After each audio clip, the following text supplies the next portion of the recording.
भंडारी पोखरी विकास बाधक साजिले शासक दल।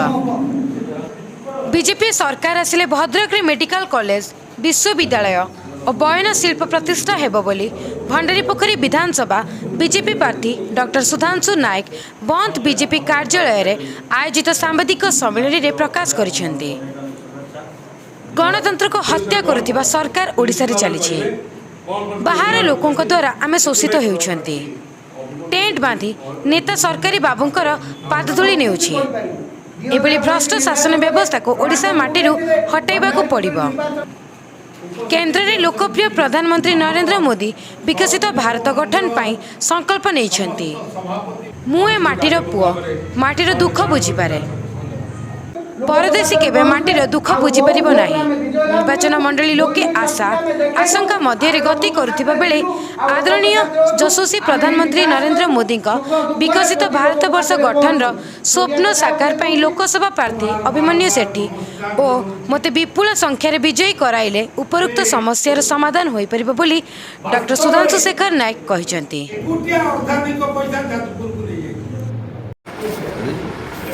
ଆପଣ ତ ଭଣ୍ଡାରୀପୁର ବିଧାନସଭା ପ୍ରାର୍ଥୀ ହୋଇଛନ୍ତି, ଆପଣ କ'ଣ ମୁଦ୍ଦା ରହିଛି କହିଲେ?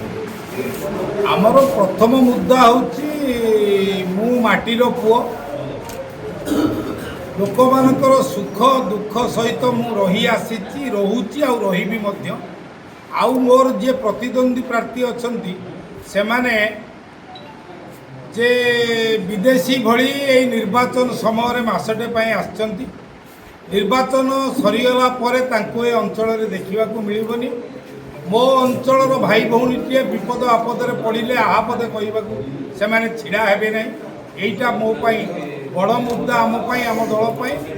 एवं ए अंचल जो अवहेलित अनुन्नत भाव में पड़ी तार विकास एवं समग्र भद्रक जिले में जो प्रकार विभिन्न समस्या मेडिकल कॉलेज ठू आरंभ करी भद्रक कॉलेज को यूनिवर्सिटी करने ठू आरंभ करी एवं बारिकपुर ठारे प्रस्तावित टेक्सटाइल पार्क ये सबू निश्चित भाव मु जदि विधायक भाव मो भंडारी पोखरी निर्वाचन मंडली समस्त भाई भौणी मानकर आशीर्वाद भल पाइबा नहीं मु विधायक भाव यशस्वी हुए विजयी हुए ताहले मोर प्रथम संकल्प रहिबो भद्रकर मेडिकल कॉलेज प्रतिष्ठा एवं जो भद्रक कॉलेज को यूनिवर्सिटी एवं बारिकपुर ठारे प्रस्तावित टेक्सटाइल पार्क करी ए अंचल बेकारी समस्या दूर करने सहित